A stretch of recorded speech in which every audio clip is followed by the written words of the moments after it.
محترم بھائیوں، دوستوں، عزیز بزرگوں، اللہ تبارک و تعالیٰ نے جتنے بھی نبی اور رسول دنیا میں بھیجے ہیں، ہر ایک کے بھیجنے کا مقصد صرف یہ ہے کہ جو لوگ مجھے نہیں جانتے ان میں آپ محنت کرو اور وہ مجھے پہچان لیں، یعنی اللہ کو۔ اور اس کے لیے نبیوں نے، رسولوں نے بڑی بڑی قربانیاں دی ہیں۔ جو نبیوں کے اور رسولوں کے ہاتھ پر ایمان لے آئے وہ ہمیشہ کے لیے کامیاب، کیونکہ وہ ایمان والا ہو گیا۔ اور اللہ کے یہاں جو کامیابی کے فیصلے ہوں گے وہ ایمان کی بنیاد پر ہوں گے۔ اسی وجہ سے حضور صلی اللہ علیہ وسلم نے صحابہ سے سب سے زیادہ محنت وہ ایمان پر کروائی ہے، کہ انسان کے ایمان میں جب طاقت ہوتی ہے تو ہر مشکل سے وہ ٹکرانے کو تیار ہو جاتا، گھبراتا نہیں، چاہے وہ دنیا کی پریشانی ہو یا سامنے آنے والی بددینی ہو یا کچھ بھی ہو۔ آپ دیکھ لیں صحابہ کو کہ جیسے ہی کوئی ایمان قبول کرتا تھا تو یہ نہیں ہے کہ ایمان قبول کر لیا تم یہ جاؤ آپ اپنے راستے ہم اپنے راستے، بلکہ ایمان قبول کرتے ہی ان کے اوپر بڑے بڑے ظلم و ستم کے پہاڑ توڑے جاتے تھے، ایسا ستایا جاتا تھا انہیں کہ ان کے یہاں جو سب سے ہلکا عذاب اور سب سے پہلے جو تکلیف دی جاتی تھی وہ آگ میں جلا کر کے دی جاتی تھی۔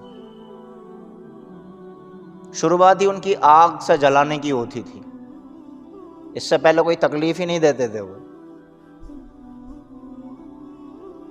اور ذرا سوچئے تو صحیح، حضرت بلال رضی اللہ عنہ کہ انگارے بچھا دی اور وہ دیکھ رہے ہیں، اور حضرت بلال رضی اللہ عنہ کو اس پہ لٹا دیا دیکھتے ہوئے انگاروں پر،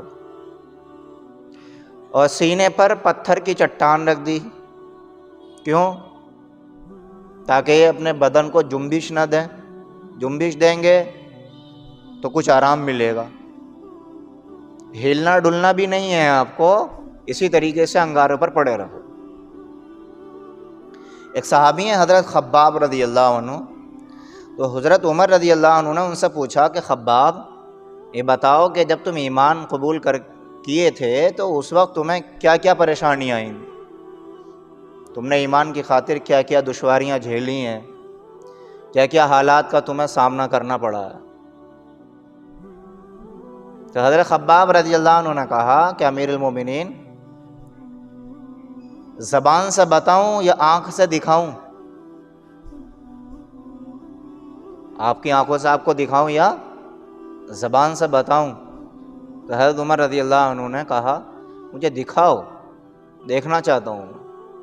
کہ سنا تو بہت ہے بھائی خباب تم نے قربانیاں دی ہیں، بلال نے قربانیاں دی ہیں، صہیب نے قربانی دی ہیں، سلمان نے قربانیاں دی ہیں، سب لوگوں نے قربانیاں دی ہیں، تو سنا ہے، لیکن جب آپ کہہ رہے ہو تو ذرا آنکھوں سے دکھاؤ مجھے۔ کہ ٹھیک ہے، پیٹ کمر حضرت عمر رضی اللہ عنہ کی طرف کی حضرت خباب رضی اللہ عنہ نے، اور کرتے کا دامن پیچھے سے اٹھا دیا، کہا لو دیکھو۔ تو حضرت عمر رضی اللہ عنہ نے ایک طرف چہرہ پھیر لیا اور کہا خباب بس کر، کپڑا اپنا نیچے کر لے، یہ بتا کہ تیرے بدن کی کھال اور گوشت کہاں چلا گیا؟ تیرے بدن کا کھال اور گوشت کہاں چلا گیا؟ نہ کھال کا پتہ ہے، نہ گوشت پوش کا پتہ ہے۔ تو حضرت خباب رضی اللہ عنہ نے کہا کہ اب منہ سے سنو بھی ذرا، آنکھوں سے دیکھ لیا، اب منہ سے سنو بھی تھوڑا سا، کہ جب میں ایمان قبول کر کے لایا تھا، جب میں نے ایمان اپنا لیا تھا، ایمان والا ہو گیا، مسلمان ہو گیا، تو دشمن اور میری مالکہ جو عورت تھی آگ کے انگاروں پہ مجھے لٹایا جاتا تھا، میرے اوپر بھاری چٹان پتھر کی رکھ دیتے تھے. کبھی کبھار ایسا ہوتا تھا میرے سینے پر پیر رکھ کر کھڑے ہو جاتے تھے کہ ہلنا نہیں ہے. تو جو آگ میری کمر کے نیچے ہوتی تھی نا، وہ میری چربی اور میرے خون سے بجھتی تھی. وہ آگ میری کمر میں جو چربی تھی یا جو خون جلنے کی وجہ سے نکلتا تھا، ان دونوں چیزوں سے وہ آگ بجھا کرتی تھی. اور اتنا مجھے تڑپایا، اتنا مجھے لٹایا انگاروں پر کہ میری کھال بھی ختم ہو گئی اور میرا گوشت وغیرہ سب ختم ہو گیا. صرف یہ ہڈیوں کا ڈھانچہ جسے آپ دیکھ بھی چکے ہو. کتنی بڑی قربانی ہے.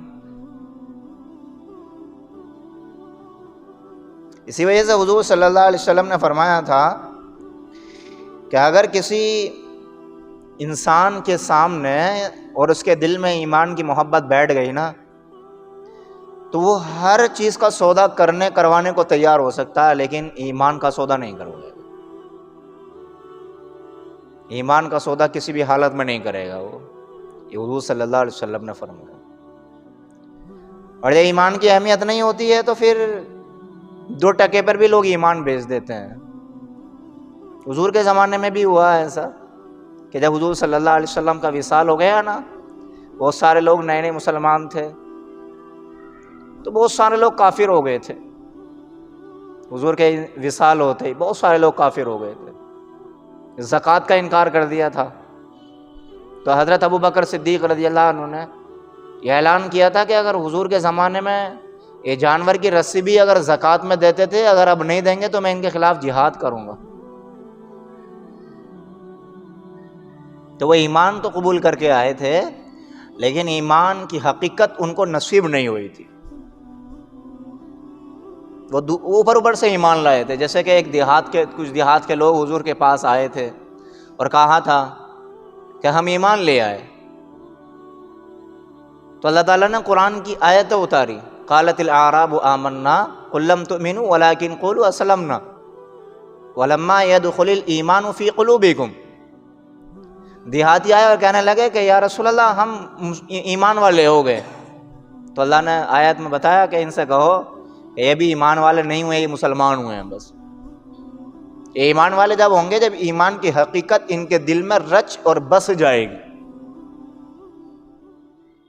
اور مسلمانوں سے جو وعدہ ہے نا، ایمان والوں سے جو وعدہ ہے نا اللہ کی مدد کا، نصرت کا، عزت کا، بلندی کا، وہ مسلمانوں سے نہیں ہے، وہ ایمان والوں سے ہے. مسلمان ایک الگ ہے، ایمان ایک الگ ہے. مسلمان عام مسلمان ہے، روزہ نہیں رکھتا مسلمان کہہ سکتے ہیں آپ اسے، نماز نہیں پڑھتا مسلمان کہہ سکتے ہیں اسے، لیکن اسے مومن نہیں کہہ سکتے آپ.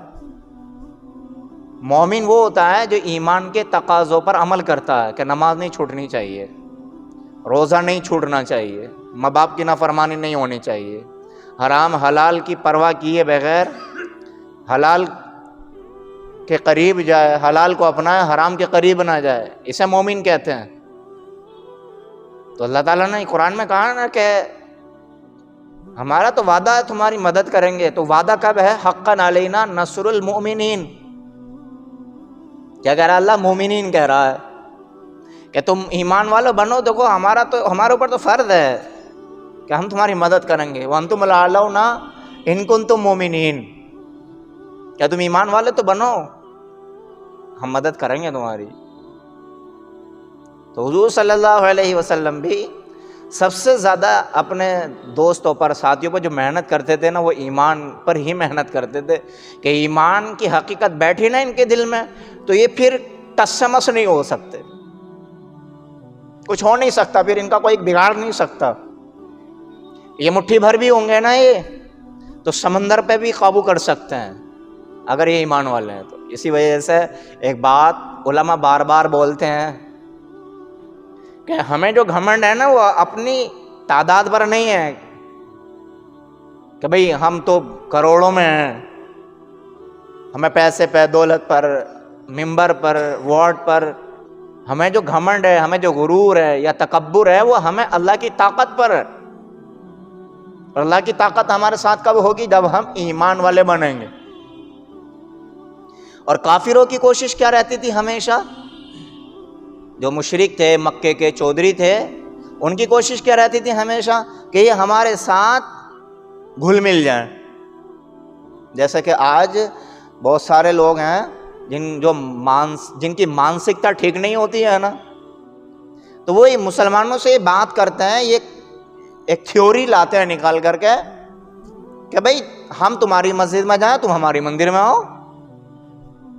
ہوتا ہے نا بہت سارے، آپ دیکھ لیں گے، آپ ملے ہوں گے، آپ نے نیوز میں دیکھا ہوگا، ڈیبیٹ میں دیکھا ہوگا آپ نے کہ بھئی کیا خرابی ہے اگر مسلمان جے شری رام کے نعرے لگا لے تو؟ کیا خرابی ہے اگر مسلمان بھارت ماتا کی جے کہہ لے تو؟ کیا خرابی ہے اگر مسلمان مندر میں جا کے ناریل پھوڑ دے، پرساد کھا لے، پرساد چڑھا دے؟ کیا خرابی ہے؟ اس سے تو محبت بڑھے گی نا، اس سے وہ ہمارے ملک بھارت کی جو گنگا جمنا تہذیب ہے اس کو طاقت ملے گی. اور مسلمان بھی ملیں گے آپ کو یہ کہتے ہوئے کہ جی میں تو نماز بھی پڑھ لیتا ہوں، مندر میں جا کے پیشانی بھی ٹیک لیتا ہوں. تو یہ نئی بات نہیں ہے آج کی، یہ 1400 سال پہلے یہ مدعا مکے کے کافروں نے حضور کے سامنے رکھا تھا. یہ جو مسئلہ ہے کہ بھئی محمد کہاں تم پریشان ہو رہے ہو، بھئی ایک کام کریں آؤ. کہ بھئی کیا؟ ایک کام کرو. بولے کیا؟ کہ 1 سال تو ہم صرف اللہ کی عبادت کریں گے، اور 1 سال جو ہمارے یہ 360 رکھے ہیں نا، ہمارے ساتھ تم محمد اور تمہارے دوست جتنے بھی ہیں ہمارے ساتھ ان کی عبادت کر لو. آج بھی تو یہ آوازیں لگ رہی ہیں نا جی، لگ رہی ہیں.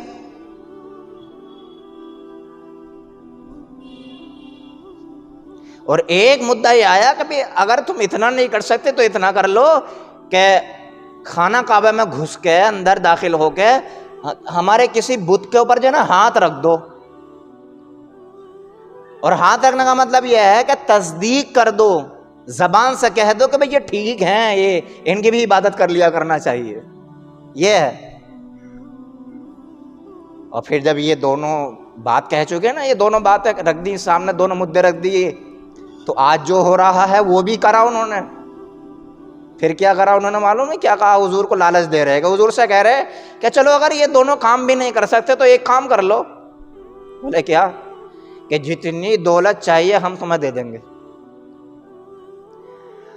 اور جس لڑکی سے چاہو آپ شادی کرنا ہم کروا دیں گے، جون سا عہدہ چاہو ہم دے دیں گے، لیکن ہمارے معبودوں کو یہ 360 جو رکھے ہیں نا انہیں برا بھلا مت کہو. یہ 3 مدعے رکھے تھے ان لوگوں نے حضور کے سامنے. اب بتائیے کہیں چھوڑا ہے انہوں نے؟ یعنی ہر طرح سے ڈانکے مار رہے، ڈائریکٹ ایمان پر بھی، لالچ دے کر کے بھی. اور انسان دولت اور عورت کے لالچ میں بڑی جلدی آتا ہے. آپ کو حیرت ہوگی، عیسائی زیادہ تر جو مسلمانوں کو یا دوسرے کسی مذہب کو اپنے مذہب میں لاتے ہیں وہ دولت اور عورت کو استعمال زیادہ کرتے ہیں. دولت اور عورت کو استعمال کرتے ہیں. شاید میں نے کبھی بتایا ہو، ہمارے استاذ مفتی زاہد صاحب جو امراہہ جامع مسجد میں پڑھاتے ہیں، وہ ادھر کے ہیں، عمری کے پاس جو ہے وہ سلیم پور کے ہیں. انہوں نے کہا کہ ہم دلی گئے کسی کام سے، تو ہمیں 2-3 لوگ ملے، بڑے جبے قبے والے، بڑی اچھی داڑھیاں اور بہت زیادہ صاف ستھرے، بہت زیادہ خوشبو اچھی والی لگی ہوئی. تو میں تو دیکھ کے سوچا یار بہت بڑے مولوی صاحب ہیں. مفتی صاحب کہہ رہے ہیں، میں تو سمجھا یہ بہت بڑے مولوی صاحب ہیں یار، کہاں سے آئے؟ اور ہمارے استاد جو وہ بھی مشہور ہیں. تو یہ بات دماغ میں ٹچ ہوئی کہ یار ہم بھی مشہور ہیں، کبھی ہم نے کسی اسٹیج پر دیکھا تو نہیں انہیں. تو وارتالاب ہوئی، بات چیت ہونے کے بعد میں انہوں نے 2-3 جو لوگ تھے انہوں نے کہا چلو آپ ہمارے ساتھ چلو، ذرا ہم کچھ کھان پان کر لیں، چائے پانی ہو جائے. پہلے تو انہوں نے منع کیا، لیکن ان کا اصرار، ان کی ضد ایسی کہ وہ لے کے چلے. تو ایک بس میں لے کے گئے، بس میں، دلی کی بات ہے، ایک بس تھی. باہر سے تو سادھارن سی لگ رہی تھی، سودی سادی سی لگ رہی تھی، لیکن جب اس کا گیٹ کھلا تو VIP VVIP کہ آج تک ہم نے ایسی بس نہیں دیکھی. کیا نہیں تھا بس میں؟ سب کچھ تھا. لائبریری بھی تھی, کچن بھی تھی, بیڈ روم بھی تھا. اب ہم بیٹھ گئے وہاں پہ, بڑا شاندار دسترخوان, بڑا شاندار قالین. یار کیا کون لوگ ہیں؟ اب انہوں نے پاس میں ایک بٹن سا تھا, انہوں نے بیل بجائی, گھنٹی بجائی, تو گھنٹی بجاتے ہی 2-3 لڑکیاں آدھے آدھے کپڑے پہن کے بڑا شاندار ناشتہ, بڑا شاندار شربت یہ دسترخوان پہ لا کر پروس دیا. وہ کہہ رہے ہیں کھائیے. ہمارے استاد بولے ہم سمجھ گئے فوراً کہ دال میں کالا ہی نہیں ہے, پوری دال ہی کالی ہے یہاں پہ. صحابہ کو جب کافر قید کرتے تھے نا, صحابہ کو جب کافر قید کرتے تھے تو ایک صحابی کا واقعہ تو یہاں تک آتا ہے کہ ایک عورت کو ادھورے کپڑے پہنا کر کے بڑی خوبصورت حسین و جمیل تنہا ان صحابی کے پاس بھیجا تھا کہ ان کو بہکا, شراب, خنزیر کا گوشت, یہ کام کرا ان سے, بدکاری کرا ان سے. صحابی کتنی کہ کیسے کیسے امتحان سے گزرے وہ اندازہ لگائیے. لیکن 3 دن تک اس لڑکی نے اتنی تگڑی محنت کی 3 دن محنت کرنے کے بعد میں ہتھیار ڈال دی اور مالک سے کہہ رہی کہ مجھے کس کے پاس بھیج دیا, ایسا لگتا ہے یہ تو انسان ہی نہیں ہے, پتھر کی مورتی ہے جن کے پاس میں بیٹھی ہوں. ایسی ایمان میں طاقت ہوگی. اسی وجہ سے کہا جاتا ہے نا کہ صحابہ کے قصے ہم پڑھیں, بچوں کو سنائیں. تو ہمارے استاد بتاتے تھے کہ وہ عیسائی تھے. کیا تھے وہ؟ عیسائی تھے. دیکھو پیسے سے بھی لالچ, عورت سے بھی لالچ, ہر اعتبار سے وہی حضور صلی اللہ علیہ وسلم کے سامنے انہوں نے پیش کیا سارا مدعا کہ بھئی کہیں تو مانے گا آدمی, کہیں تو مانے کہ ان کے گھروں میں کھانے کے فاقے ہیں, پریشانی ہے, تو دولت بھی پیش کرو ان کے سامنے. آج دیکھو مسلمان مرتد جو ہوتا ہے نا 2 وجہ سے ہوتا ہے. مسلمان اپنا دین جو چھوڑتا ہے نا وہ 2 وجہ سے چھوڑتا ہے. ایک تو جہالت کی وجہ سے اور دوسرا غربت کی وجہ سے. کائے کی وجہ سے؟ غربت کی وجہ سے اور جہالت کی وجہ سے. اسلام نے مالداروں کے اوپر زکوٰۃ اسی وجہ سے فرض کی ہے تاکہ تم غریبوں کو اپنی زکوٰۃ دو اور ان کی ذمہ داری کسی حد تک پوری ہو سکے. آپ کو حیرت ہوگی, ذہن میں آ گئی تو بتا دیتا ہوں, بتانا ضروری بھی ہے. ہمارے شہر مراد آباد کی بہت ساری مجبور لڑکیاں, عورتیں فیکٹریوں میں, فرموں میں کام کرتی ہیں, غیر مسلم لوگوں کی. اور جو غیر مسلم ورکر ہوتے ہیں وہاں کام کرنے والے, ان کے اوپر صحیح والی نگاہ ڈالتے ہیں. کیوں؟ اس لیے کہ انہیں پتہ ہے مجبور ہیں گھر سے. اور کتنے تو واقعات میرے پاس ایسے آگے جب سے میں آیا ہوں کہ مسلمان تھی, نماز بھی پڑھتی تھی, روزے بھی رکھتی تھی, لیکن جب فرم میں گئی نا وہ کام کرنے کے لیے تو کسی غیر کے ٹچ میں ایسی ہوئی کہ اس سے ہی شادی کر کے بیٹھ گئی, اسلام بھی چھوڑ دیا. اپنے شہر مراد آباد کی بات ہے. تو غربت کی وجہ سے بندہ کیا کرتا ہے؟ اسلام سے ہاتھ دھو بیٹھتا. پیسے کا لالچ ملتا ہے, ایمان میں طاقت ہے نہیں اتنی کہ حالات کا مقابلہ کر لیں. جہالت کی وجہ سے کچھ عطا پتہ نہیں, قرآن ہے کیا, نبی کی تعلیم کیا ہے, نبی ہمارے کون ہیں, کچھ عطا ہی پتہ ہی نہیں ہے. تو جہالت کی وجہ سے, غربت کی وجہ سے ایمان ساتھ دو بیٹھتا ہے. تو حضور صلی اللہ علیہ وسلم کے سامنے یہ مدعے رکھ رہے ہیں کہ بھئی کہیں تو پھسلیں آ رہی ہے. اور آپ کو حیرت ہوگی, ایک دفعہ یہ سارے کے سارے آئے حضور کے پاس, بڑے بڑے مالدار, بڑے بڑے چودھری, کہ جن کے کپڑوں کی سلوٹ نہیں ختم ہوتی تھی کبھی, کہ جن کے پاس وہی والی بات کہ راجہ مہاراجہ والی زندگی تھی ان کی. تو معلوم ہے آقا کیا کہہ رہے ہیں؟ وہ کہہ رہے ہیں کہ بھئی محمد ہم آپ کی بات سنیں گے تو صحیح, لیکن یار ایک بات ہے. بولے کیا؟ کہ یہ آپ کے آس پاس غریب غریب جو بیٹھتا ہے نا, یہ غریب غریب ایسے ہی کہاں کہ یہ جو بیٹھتا ہے نا نیچے قسم کے لوگ, بلال, غلام, صہیب, کھانے پینے کے اتے پتے نہیں ہیں, تو یہ غریب غربا جو بیٹھتے ہیں نا آپ کے پاس، ہم چودھری ہیں، اگر ہم بھی ان کے پاس بیٹھیں گے تو ذرا ہماری انسلٹ ہوگی، تو پھر کیا کریں؟ تو کہا کہ بھئی ان کو اٹھا دیا کرو، ہمیں بیٹھا لیا کرو، ہم سن لیں گے آپ کی بات، لیکن ہم ان کے ساتھ نہیں بیٹھیں گے۔ حضور صلی اللہ علیہ وسلم سنوٹ خاموش ہو گئے۔ ایک دم اللہ تعالیٰ نے قرآن اتار دیا کہ کبھی بھی ان کی یہ مانگ پوری مت کرنا، ان سے کہو کہ اگر تمہیں بیٹھنا ہے میری بات سننا ہے تو انہی کے ساتھ بیٹھنا پڑے گا، یہ نہیں ہو سکتا کہ تمہاری مجلس الگ لگاؤں اور ان کی مجلس الگ لگاؤں، یہ نہیں ہو سکتا۔ میرے جو سب سے زیادہ قریب ہیں، اللہ کے جو قریب ہیں سب سے زیادہ، وہ یہی ہیں جنہیں تم گروئی نگاہ سے دیکھ رہے ہو، جنہیں تم سمجھ رہے ہو یہ غریب ہیں، یہ غریب تمہاری نگاہوں میں، لیکن اللہ اور میں محمد رسول اللہ کی نگاہوں میں یہ اتنے مالدار ہیں کہ دنیا کی کوئی حکومت ان کا مقابلہ نہیں کر سکتی۔ ان کی مانگ کو ٹھکرایا، اور پھر جب یہ 3 ڈیمانڈیں رکھی تو پھر اللہ تبارک و تعالیٰ نے یہ پوری سورت اتاری ہے، جسے سورہ کافرون بولتے ہیں، قل یا ایھا الکافرون۔ کیا کہا تھا انہوں نے؟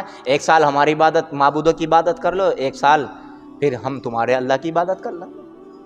یہ کافر جو تھے نا، مکے کے مشرک جو تھے، یہ اللہ کو مانتے تھے لیکن اللہ کو معبودوں کے، ان کے 360 جو بت تھے نا ان کے ساتھ مانتے تھے۔ وہ یہ کہتے تھے کہ بھئی ہماری اللہ ڈیمانڈ پوری تو کرے گا، مانگ پوری تو کرے گا، لیکن ہم 360 جو رکھے ہیں نا ان کی بھی تو کچھ عبادت کر لیں ہم۔ لیکن حضور صلی اللہ علیہ وسلم کا اور اللہ کا فرمان کیا؟ الذین آمنوا ولم یلبسوا ایمانہم بظلم اولئک لہم الامن وہم مہتدون۔ اللہ یہ فرما رہا ہے کہ تمہارا ایمان جب مکمل ہوگا، تم جب ایمان والے ہوگے، کہ تمہارے ایمان کے ساتھ ذرہ برابر بھی کسی کی ملاوٹ نہیں ہونی چاہیے۔ چاہے چھوٹا ہو تمہارا معبود، چاہے بڑا ہو، وہ میرے لیے کچھ بھی نہیں ہے، وہ معبود باطل ہے، بیکار ہے، کچھ نہیں کر سکتا تمہارا۔ تو اب جب یہ ڈیمانڈ رکھی انہوں نے کہ 1 سال ہماری معبودوں کی عبادت کر لو، 1 سال ہم تمہارے رب کی عبادت کر لیں گے، تو یہ سورت اتاری اللہ تعالیٰ نے پوری۔ اور یہ سورت فضیلت کے اعتبار سے بہت بڑی سورت ہے۔ یہ تھوڑی سی فضیلت بتاؤں اس سورت کی۔ حضور صلی اللہ علیہ وسلم کے پاس ایک صحابی آئے اور کہا یا رسول اللہ، میں جب تجارت کا سفر کرتا ہوں نا تو میں سب سے پیچھے رہ جاتا ہوں، منافع میں، تجارت میں، اور جو میرا سامان ہوتا ہے نا سفر کا وہ بھی ختم ہو جاتا ہے۔ حضور صلی اللہ علیہ وسلم نے فرمایا ان سے کہ یہ کام کر لیا کرو، کیا کہ تم 5 سورتیں پڑھ لیا کرو۔ کتنی سورتیں؟ 5 سورتیں پڑھ لیا کرو۔ بسم اللہ سے شروع کرنا، اور ہر سورت کے شروع میں بسم اللہ ہی پڑھنا، اور اخیر میں پھر بسم اللہ پڑھنا، شروعات بھی بسم اللہ سے اور ختم بھی بسم اللہ سے کرنا۔ 5 صورتیں کون کون سی ہیں؟ حضور نے فرمایا ایک تو یہی ہے قل یا ایھا الکافرون، اور ایک وہ ہے جو اس کے بعد آ رہی ہے اذا جاء نصر اللہ والفتح۔ کتنی ہو گئی جی؟ 2۔ اور تینوں قل جو بچے ابھی، قل هو اللہ احد، قل اعوذ بالفلق اور قل اعوذ برب الناس، کہ یہ 5 صورتیں پڑھ لیا کرو۔ تو وہ جبیر رضی اللہ تعالیٰ عنہ تھے، جبیر جیم سے، تو انہوں نے کہا جب سے میں نے یہ عمل کرنا شروع کیا نا تو اللہ تبارک و تعالیٰ نے مجھے اس عمل کی برکت سے میرے ساتھیوں میں سب سے زیادہ مال والا مجھے بنا دیا۔ اتنا پاورفل عمل حضور نے ان صحابی کو بتایا۔ سمجھ میں آ گیا نہیں پورا عمل؟ کہ قل یا ایھا الکافرون شروع کرنا بسم اللہ سے، پھر اس کے بعد اذا جاء نصر اللہ پڑھنا، پھر قل هو اللہ احد پڑھنا، پھر قل اعوذ بالفلق پڑھنا، پھر قل اعوذ برب الناس پڑھنا۔ 5 صورتیں ہو گئیں۔ تو ہر صورت کے شروع میں بسم اللہ پڑھنا اور آخر میں پھر بسم اللہ پڑھنا۔ جب کام پہ جاؤ، کام کے سفر پر ہو، یا آفس جا رہے ہو، یا کارخانے میں بیٹھ رہے ہو، اس عمل کو کریں، یہ بڑا بابرکت عمل ہے۔ اور معلوم ہے یہ سورت حضور پاک علیہ السلام نے ارشاد فرمایا یہ 1/4 قرآن کے برابر ہے۔ اگر کسی نے اس سورت کو 1 مرتبہ پڑھ لیا تو ایسے سمجھ لو جیسے 1/4 قرآن کا ثواب مل گیا۔ بھئی 30 پارہ ہے، 30 پاروں کو 4 جگہ ڈیوائڈ کرو، کتنا بنتا ہے؟ ہاں جی 7.5 بیٹھتا، تو 7.5 قرآن پڑھنے کا ثواب ملے گا 7.5 پارے پڑھنے کا ثواب ملے گا جب قل یا ایھا الکافرون کوئی ایک بندہ پڑھ لے گا، ایک مرتبہ پڑھنے سے۔ 4 مرتبہ پڑھ لی تو ایک قرآن پڑھنے کے برابر ثواب ملے گا، اتنی پاورفل ہے یہ سورت۔ اور حضور صلی اللہ علیہ وسلم کے بارے میں اما عائشہ رضی اللہ عنہ فرماتی ہیں کہ حضور صلی اللہ علیہ وسلم جب فجر سے پہلے کی 2 سنتیں میرے کمرے میں پڑھتے تھے نا، تو پہلی رکعت میں قل یا ایھا الکافرون پڑھتے تھے اور دوسری رکعت میں قل ھو اللہ احد پڑھا کرتے تھے۔ اور جب مغرب سے پہلے کی 2 سنتیں مغرب کے بعد کی جو 2 سنتیں ہیں جب وہ پڑھتے تھے تو ان دونوں رکعتوں میں بھی یہ دونوں صورتیں پڑھتے تھے۔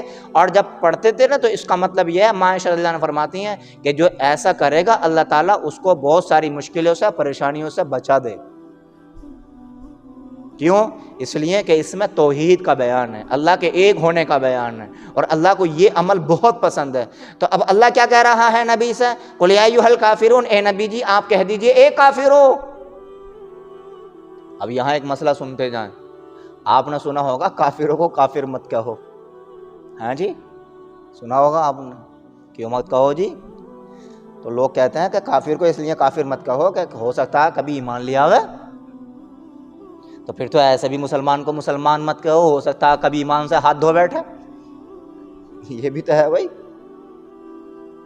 تو اس میں مسئلہ یہ ہے کہ کافروں کو کافر کہنا اگر کچھ حقیقت بتانے کے لیے یا کچھ ضرورت پیش آ گئی تو کہہ سکتے ہیں، لیکن اگر کافر کو کافر کہا اور اس سے اس کو برا لگ رہا ہے یا اس کو طعنہ دینے کے لیے کہہ رہے ہیں یا وہ برا مان رہا ہے، اچھا نہیں سمجھتا کہ کافر کہا جائے، تو پھر کہنا جائز نہیں، کیونکہ ہمارے مذہب اسلام نے جتنے اچھا اخلاق کی ہمیں تعلیم دی ہے اور کوئی چیز اتنی اچھی تعلیم نہیں دے سکتی۔ تو ہمارے اسلام کی تعلیم یہ ہے کہ کوئی بھی ایسا لفظ کسی کو نہ کہو کہ جس سے اس کو برا لگے، جس سے اس کو برا لگے، کوئی بھی ایسا لفظ نہیں کہنا چاہیے۔ تو اب اللہ کہہ رہا ہے اے کافرو، اے نبی جی آپ کہہ دیجئے اے کافرو، لا اعبد ما تعبدون، جن کی تم عبادت کرتے ہو میں نہیں کر سکتا۔ ڈیمانڈ کیا تھی کہ بھئی 1 سال تم پوجا کر لو، اے نبی جی محمد پوجا کر لو، تو اللہ نے پہلا لفظ لا کر یہ کھنڈن کر دیا، بالکل رد کر دیا کہ کوئی گنجائش نہیں ہے، یہاں تو آر پار ہے معاملہ، یہاں تو آر پار ہے معاملہ، یا تو اس پار یا اس پار، ایسا نہیں ہو سکتا دو رنگی کہ راضی رہے رحمان بھی ناراض نہ ہو شیطان بھی، ایسا نہیں ہو سکتا۔ یہاں تو بالکل کلیئر ہے مسئلہ۔ یہاں تک بات ہے ایک صحابی ایمان لائے، ایمان لانے کے بعد وہ یہودی تھے پہلے، وہ کہنے لگے کہ یہودیوں میں سنیچر کے دن اونٹ کا گوشت کھانا حرام ہے، یہودیوں میں سنیچر کے دن اونٹ کا گوشت کھانا حرام ہے، مچھلی کا شکار کرنا حرام ہے۔ تو یا رسول اللہ ہم ایمان لے آئے تو سنیچر کے دن اونٹ کا گوشت بھی نہیں کھایا کریں گے اور مچھلی کا شکار بھی نہیں کریں گے، مچھلی بھی نہیں کھائیں گے، اس شریعت پہ بھی عمل ہو جائے گا اور اس شریعت پہ بھی عمل ہو جائے گا، حضور سے کہی یہ بات۔ تو اب دیکھو آج کا کوئی آدمی ہوتا تو بھائی ہاں ٹھیک ہے چلو ان کو بھی لے کے چلنا ہے، لیکن قرآن اتارا یا ایھا الذین آمنوا ادخلوا فی السلم کافہ، کہ ایمان والو اسلام میں مکمل کے مکمل داخل ہو جاؤ، یہ نہ ہو آدھا تیتر آدھا بیٹر۔ یہ نہیں چلے گا کہ بھائی وہ جو ان کے یہاں تھے ان پر بھی عمل کر لو اور ادھر بھی عمل کر لو، یہ نہیں ہو سکتا۔ نہیں، سنیچر کے دن گوشت کھانا پڑے گا آپ کو، اب سنیچر کے دن مچھلی کا شکار کرنا پڑے گا اب آپ کو۔ اگر اس لیے نہیں کر رہے کہ یہودیوں نے ایسا نہیں کیا تو ہم بھی نہیں کریں گے تو آپ گناہگار ہو گئے۔ کیوں؟ اس لیے کہ جب نبی کا طریقہ آ گیا تو آپ سے پہلے جتنے بھی طریقے تھے سب ختم ہو گئے، یہ ہے اصل مدعا۔ اگر پہلی شریعت پر عمل کرنے کی اجازت ہوتی تو پھر نبی کے طریقے کی ویلیو ہی کب بچتی؟ ذرا بتاؤ بھائی، میں کہیں کا حاکم بن جاؤں، میں کہیں کا ایک ذمہ دار بن جاؤں، ٹھیک ہے، میں کھڑا ہوا، میں نے کہا بھائی یہ ایسا ہونا، یہ ایسا ہونا، یہ ایسا ہونا، ویسا ہونا، اب میں چلا گیا، پھر میرے بعد ایک صاحب ہو رہا ہے، انہوں نے کہہ دیا نہیں بھائی ایسا بھی ہونا، ایسا بھی ہونا، تو پھر میرے آرڈر کی اہمیت کہاں بچی؟ پھر میری بات کی ویلیو تو ختم۔ تو حضور صلی اللہ علیہ وسلم کے طریقے کی ویلیو بنانے کے لیے، اس اسلام کی ویلیو بنانے کے لیے، سنت کی ویلیو بنانے کے لیے پچھلی ساری شریعتیں ختم، اب جو چلے گا صرف نبی کا طریقہ چلے گا، باقی اور کوئی نہیں۔ اور اگر سارے نبیوں کی شریعت پر عمل کرنا کی اجازت ہوتی تو شریعت کب بنتی؟ وہ تو وہ چونچو کا مربع بن جاتا۔ بتاؤ جی، کبھی مثال کے طور پہ موسیٰ علیہ السلام کی شریعت میں 2 نمازیں تھی، فجر کی اور عصر کی۔ موسیٰ علیہ السلام کی شریعت میں 2 نمازیں تھی، فجر اور عصر، باقی بس۔ اور ہماری شریعت میں, ہمارے مذہب میں 5 نماز ہیں. تو اب اگر کوئی کہتا ہے کہ بھئی میں تو آج موسیٰ علیہ السلام کی شریعت پر عمل کروں گا, میں تو نہ پڑھتا 3 ٹائم کی, میں تو 2 ٹائم کی پڑھوں گا بس, لو تو بنتا نا چوچو کا مربع. آدم علیہ السلام کے زمانے میں سگی بہن سگے بھائی کا رشتہ ہو جاتا تھا, نکاح ہو جاتا تھا. تو اب کوئی کہنا جی میں تو آدم علیہ السلام کے رشتے پر شریعت پر عمل کروں گا, تو اس سے کہا جائے گا پہلے اپنے دماغ کا علاج کرا کیا تو. تو اب سارے طریقے ختم, صرف محمد صلی اللہ علیہ وسلم کا طریقہ چلے گا. لا اعبد ما تعبدون, جو تم کرتے ہو وہ میں نہیں کروں گا. صاف اعلان کروا دیا اللہ تعالیٰ نے. ولا انتم عابدون ما اعبد. اور دیکھو ایک بات اور سن لو, جب تک تم ان معبودوں کی عبادت کرو گے, یہ 360 ہیں, جب تک تم انہیں پوجتے رہو گے, جب تک تم میرے رب کی صحیح معنی میں عبادت کرنے والے ہو ہی نہیں سکتے. مطلب یہ ہے کہ ایسا نہیں ہو سکتا کہ بھئی تمہاری جو عبادت ہو رہی ہے اللہ اسے بھی قبول کر لے, اور یہ جو 360 کو پوج رہے ہو یہ بھی اللہ جو ہے نظر انداز کر دے. ایسا نہیں ہو سکتا. تمہاری جو عبادت اللہ کے لیے ہے وہ تبھی قبول ہوگی جب 360 کو جو ہے نکار دو گے, ان کا انکار کر دو گے. اور آگے کہا ولا انا عابد ما عبدتم. ابھی جو بات کہی یہ تو فی الحال کے لیے ہے, فی الوقت کے لیے ہے, کہ میں آج بھی نہیں کروں گا ایسا. لیکن اگر تم یہ سوچو کہ آئندہ میں ہو سکتا ہے, تو قرآن اب اس کا وہ کہہ رہا ہے ولا انا عابد ما عبدتم. دیکھو آئندہ کی بھی امید اٹھا کر رکھ دینا مجھ سے. اللہ تعالیٰ نے نبی سے کہلوایا کہ آئندہ کی بھی امید اٹھا کر رکھ دینا. یہ ابھی کے لیے اعلان نہیں ہے, یہ آنے والے وقت کے لیے ہے. اور جب تک میری زندگی ہے, اور جب تک کوئی سچا ایمان والا ہوگا, جب تک اس کی جان میں جان ہے, جب تک وہ رب کی عبادت کرے گا, تمہارے معبودوں کی عبادت نہیں کرے گا. ولا انا عابد ما عبدتم. آنے والے وقت میں بھی میں ان کی عبادت نہیں کر سکتا جن کی تم عبادت کر رہے ہو. ولا انتم عابدون ما اعبد. اور تم بھی سوچ لینا, کان کھول کر کے دیکھو, کبھی یہ سوچا کہ بھئی چلو آج بھی کر, آج تو ان کا کہنا مان لیں, محمد کا 360 کو نہ مانیں, پھر بعد میں 360 کو بھی رکھ لیں گے گھروں میں اور اللہ کو بھی مانتے رہیں گے. تو اللہ نے کہا ولا انتم عابدون ما اعبد. آج اگر تم 360 کو منع کر رہے ہو اور صرف اللہ کو مان رہے ہو تو ٹھیک ہے, یہ تو تمہارا قبول ہوگا. لیکن آئندہ اگر اٹھا کے 360 کو پھر رکھ لیا تو اللہ تمہاری عبادت تمہارے منہ پہ مار دے گا. ہمیشہ ایک لائن ہونی ہے, ہمیشہ پیور مسئلہ چاہیے یہاں پر. یہ نہیں ہے اب کچھ اور, کل کچھ اور, کل کچھ اور, پرسوں کچھ اور. ایسا نہیں ہو سکتا. پھر آگے آخر میں ایک بڑی بہترین بات قرآن نے کہی ہے, لکم دینکم ولی دین. میرا کام تمہیں بتانا. حضور فرما رہے ہیں میرا کام تمہیں بتانا ہے. زبردستی پکڑ کے میں تمہیں نمازی نہیں بنا سکتا, زبردستی پکڑ کے میں تمہیں مسلمان نہیں بناؤں گا. گردن پہ تلوار رکھ کے یا سینے پہ نیزہ رکھ کر کے میں تمہیں مسلمان نہیں بناؤں گا. میرا کام بتانا, اللہ کا پیغام تم تک پہنچانا ہے. مانو اچھی بات, نہ مانو گے تو اللہ کہہ رہا ہے لکم دینکم ولی دین. جو تم کرو گے تمہیں بدلہ ملے گا, اور جو میں کروں گا بھیا مجھے اس کا بدلہ ملے گا. جیسی کرنی ویسی بھرنی. نہ مانے تو کر کے دیکھ, جنت بھی ہے دوزخ بھی ہے, نہ مانے تو مر کے دیکھ لے, پتہ چل جائے گا پھر تجھے. تو تم 360 کو مانو یا 380 کو مانو, کتنے کو بھی مانو, تم مانو گے ان کو نکار دو گے اور اللہ کو اپنا اکیلا رب مانو گے تو تمہارا فائدہ ہوگا, میرا کوئی نقصان نہیں ہوگا, میرا کوئی فائدہ نہیں ہوگا. اور اگر تم 360 کو مانو گے تو تمہارا ہی نقصان ہوگا, میرا کوئی نقصان ہوگا نہیں ہوگا. میں جو عبادت کر رہا ہوں اس کا بدلہ مجھے ہی ملے گا, تمہارا کوئی فائدہ نہیں ہوگا میری عبادت سے. قرآن نے 2 ٹوک قانون بیان کر دیا, لکم دینکم ولی دین. جو جیسا کرے گا ویسا بھرے گا. اللہ ہم سب کو عمل کی توفیق عطا فرمائے.